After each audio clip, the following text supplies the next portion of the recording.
जिसने भी Lord of the rings की बुक्स पढ़ी हैं और मूवीज देखी हैं वो हमेशा लॉर्ड ऑफ द रिंग्स की स्टोरीज को जानने में क्यूरियस रहता है। हम सभी फैंस को पता है कि लॉर्ड ऑफ द रिंग्स की स्टोरी क्या है, लेकिन आज इस वीडियो में मैं लॉर्ड ऑफ द रिंग्स के मैप्स को एक्सप्लेन करूंगा। जे.जे.आर. टॉल्किन ने कैसे इस वर्ल्ड की शुरुआत की वो ऑलरेडी मैंने एक वीडियो में डिस्कस कर रखा है। मूवीवर्स 85 पर आज हम मिडिल अर्थ के फर्स्ट एज के मैप को देखेंगे। सेकंड एज के मैप को मैं अगले पार्ट में एक्सप्लेन करूंगा। इस वीडियो में मैं ब्लैरियंट एरिया की बात करूंगा जहां पर सारे फर्स्ट एज के इवेंट्स हुए थे। ये जो मैप आप देख रहे हैं ये मिडिल अर्थ का पूरा मैप है, लेकिन जो सबसे वेस्टर्न पार्ट है वो सिर्फ फर्स्ट एज तक ही एग्जिस्ट करता था, क्योंकि फर्स्ट एज के एंड में मोरगोथ और वेलार्स के बीच में एक बहुत बड़ा वॉर हुआ था जिससे ये पूरा लैंड तबाह हो गया था और ये पूरा लैंड समुद्र में डूब गया था। इसके बाद सेकंड एज में मिडिल अर्थ के लोग इस जगह पर शिफ्ट हो गए थे और सेकंड और थर्ड एज के जितने भी इवेंट होते हैं वो सब इस एरिया में ही होते हैं। फर्स्ट एज में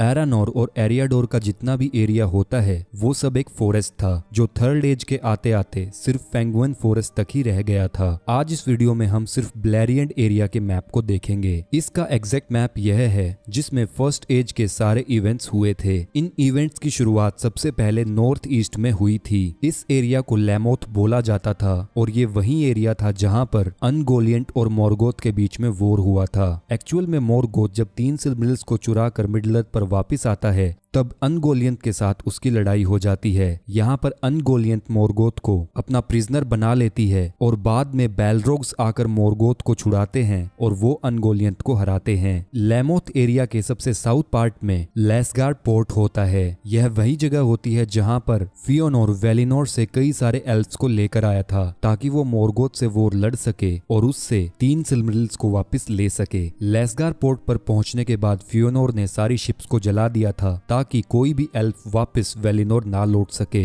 लैमोथ के सबसे साउथ एरिया में लैंड ऑफ नवरेस्ट होती हैं। यहीं पर आगे चलकर गोंडोलिन का शहर बसाया जाएगा और इसके समुद्र के तट पर ट्यूरगॉन वियनामार नाम की सिटी को एस्टेब्लिश करता है और वहां अपने एल्फ्स के साथ रहता है। इसके बाद एल्फ्स जब गोंडोलिन को छोड़कर यहाँ से चले जाते हैं तब ये एरिया पूरी तरह से अबेंडेंट हो जाता है और अगले आने वाली कई सदियों तक यहाँ पर कोई भी नहीं रहता। इसके नॉर्थ में हिथलम की रिल्म होती है और इस रिल्म का लॉर्ड फियोनोर का हाफ ब्रदर फिनगोल्फिन होता है। हिथलम के अंदर ही एल्फ्स की 2 और छोटी रिल्म्स थी। इनमें से पहली रिल्म होती है डोरलोमेन। इस रिल्म को ईस्ट से आए हुए एडाइन इंसानों ने बसाया था और इस रिल्म में सबसे फेमस थे ह्यूरिन और उसका बेटा ट्यूरिन। इस पूरी रिल्म को चिल्ड्रन ऑफ ह्यूरिन नाम की बुक में अच्छे से एक्सप्लेन किया गया है। इसके बाद हिथलम की दूसरी छोटी रिल्म मिथ्रिम होती है और इसके ही एरिया में एल्फ्स और मोरगोथ की सबसे पहली बड़ी लड़ाई हुई थी जिसे डैगर नोइथ गिलियत बोला जाता था। इसका मतलब होता है बैटल अंडर द स्टार्स और इसी लड़ाई में फियोनोर इतना घायल हो गया था कि इस लड़ाई के बाद वो मारा गया था। इसके साउथ में 2 छोटी सिटीज टॉल सिरियन और मिनास तिरिथ होते हैं, लेकिन यह वह मिनास तिरिथ नहीं है जो गोंडोर की कैपिटल थी। ये फर्स्ट एज का एक छोटा सा शहर होता है। इस मिनास तिरिथ को ग्लैड्रिल के ब्रदर फिनरोड ने बनाया था। इसे बनाने के 400 साल बाद सोरोन ने इसे कैप्चर कर लिया था और बाद में इस जगह का नाम टॉल इन गोरोहात कहकर बुलाया गया, जिसे आइल्स ऑफ वेयरवुल्व्स भी कहते हैं। यहाँ पर सौरॉन वेयरवुल्व्स को बनाता था। इसके बाद इससे अगला एरिया एल्फ्स की सबसे बड़ी सिटी गोंडोलिन होता है और यही वो रिल्म होती है जिससे मोरगोथ सबसे ज्यादा डरता था, क्योंकि ये सिटी हिडन होती है और मोरगोथ को इसकी लोकेशन नहीं पता होती। इसके बाद 510 फर्स्ट एज में गोंडोलिन का ही एक एल्फ उन्हें बिट्रे कर देता है और वो मोरगोथ को इसकी लोकेशन बता देता है, जिसके बाद सारे बैलरोग्स और मोरगोथ की आर्मी सिटी पर हमला करती है और इस सिटी को जला देती है। इसके बाद नॉर्थ में ही अनफॉल्गलीथ का सबसे बड़ा डेजर्ट होता है। मोरगोथ के यहाँ आने से पहले यह पूरा एरिया ग्रीन होता है और इसका नाम आर्ट गैलन होता है, लेकिन मोरगोथ ने अपनी डार्कनेस से इस एरिया को पूरी तरह से रेगिस्तान में बदल दिया था। इसके आगे जो रिल्म होती है उसे डोरियथन बोला जाता है और सडन फ्लेम की बैटल के बाद मोरगोथ इस रिल्म को कैप्चर कर लेता है। इसके बाद इस जगह का नाम टार नून फुइन पड़ जाता है जिसका इंग्लिश में मीनिंग होता है फॉरेस्ट अंडर नाइट शेड।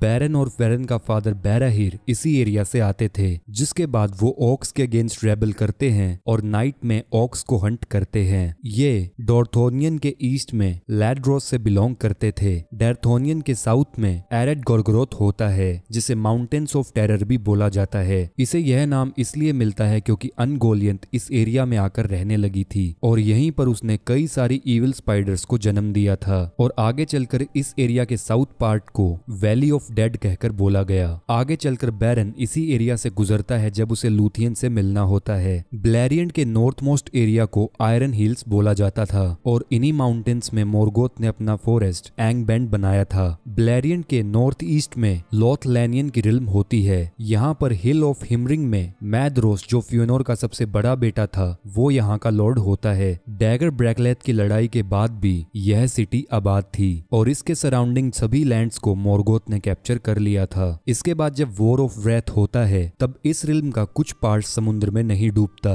और उस एरिया को सेकेंड एज में टॉल हिमरिंग बोला जाता है। इसके बाद फ्योनोर का दूसरा बेटा क्लैरेथिन लेक हेलेनवोर्न के नजदीक रहता था और बैटल ऑफ सडन फ्लेम के बाद मोरगोथ ने इस एरिया को कैप्चर कर लिया था। ब्लैरियन का सबसे नॉर्थन पॉइंट ब्लू माउंटेन्स होता है। यह भी ब्लैरियन की डिस्ट्रक्शन को सरवाइव कर लेता है और मिडिल अर्थ में यह एरिया समुद्र में नहीं डूबता। इसके बाद ब्लैरियन का सबसे वेस्टर्न पॉइंट एक कोस्टल रीजन होता है जिसे फेलास कहकर बुलाया जाता है। इसका लॉर्ड किरीडेन होता है और इसी एरिया में फिनरोड एक और टावर बनाता है जिसे बैरड निम्रास कहकर बुलाया जाता है। इसके बाद 472 फर्स्ट एज में बैटल ऑफ अननंबर्ड टीयर्स के बाद मोरगोथ की फोर्सेस इस एरिया पर अटैक करती हैं और वो इस रिल्म पर कब्जा कर लेती हैं, जिसके बाद किरीडेन और बाकी सारे एल्फ्स बे ऑफ बेलार में चले जाते हैं। यहाँ पर किरीडेन और उसकी रिल्म के एल्फ आइल ऑफ बेलार पर रिफ्यूज करते हैं। इसी के ईस्ट में हेवन ऑफ सिरियोन होता है जहाँ पर थर्ड किंग्सलेन हुआ था। इसके बाद इस एरिया में अगर हम नॉर्थ में चलें तो हमें एल्फ का एक और बड़ा किंगडम देखने को मिलता है जिसका नाम होता है नागराथ्रॉन। इस रिल्म को 52 फर्स्ट एज में फिनरोड ने एस्टेब्लिश किया था। इसके बाद 495 फर्स्ट एज में मोरगोथ का ड्रैगन ग्लैवड्रूम और कई सारे ऑक्स इस रिल्म पर हमला करते हैं और इसे डिस्ट्रॉय कर देते हैं। इसके नॉर्थ ईस्ट में एमान रोथ होती है। निम और पैटी ड्रॉफ्स रहा करते थे। बाद में इंसान भी यहाँ पर आकर रहे और उनके ग्रुप को वुल्फमैन कहकर बोला गया। अमान रूफ के नॉर्थ में ब्रेथल रिल्म होती है। इस एरिया को एल्फ किंग थिंगोल हेलथ के इंसानों को दे देता है और पहले यह रिल्म डोरियत का ही एक पार्ट होती थी। इस रिल्म के वेस्ट में नोल्ड्रेथ के फॉरेस्ट होते हैं और इसी फॉरेस्ट में पहली बार बैरन और लूथियन मिलते हैं। यह फॉरेस्ट डोरियत रिल्म का ही एक पार्ट होता है जिसके लॉर्ड लूथियन के पिता थिंगोल होते हैं और लूथियन की वाइफ गिरिडेल ऑफ मैलियन इस पूरे एरिया को अपने मैजिक से प्रोटेक्ट कर रखती है क्योंकि वह एक माया होती है। डोरियत की कैपिटल मैनेग्रोथ होती है। एक्चुअल में फर्स्ट एज में थ्वेंडवेल और उसके फादर ओफिर डोरियत में ही रहते थे। इसके बाद अगर मैं ड्रॉफ्स की बात करूं तो ब्लैरियन में ड्रॉफ्स ईस्ट में रहते थे जहां पर उनके 2 शहर थे। इन ड्रॉफ सिटीज के नाम होते हैं बेलागास्ट और नागरोड। और फन फैक्ट यह है कि ड्रॉफ्स इस एरिया में एल्फ से भी पहले आकर रहने लगे थे। बेलागास्ट और नागरोड को